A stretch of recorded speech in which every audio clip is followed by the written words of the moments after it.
Hello friends, welcome to my YouTube channel. So today in this video I am going to show you how to create the dual application in this device.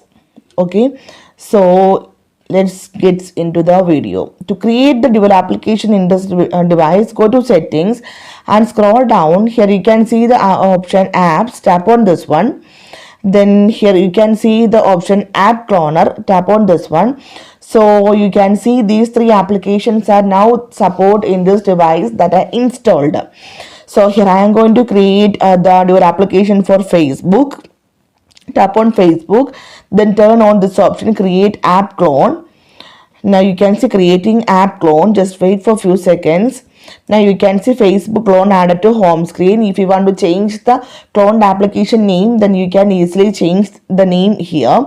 Otherwise leave it. So here I am going to create the dual application for Instagram also.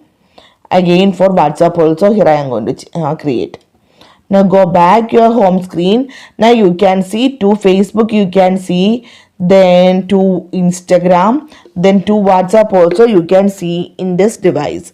Let me show you the closer view. Now you can see to Facebook and Instagram you can see, then to WhatsApp. So simply in this way you can create the dual application or you can clone application in this device. So hope you guys enjoyed this video. Thank you for watching. Thank you. Bye bye.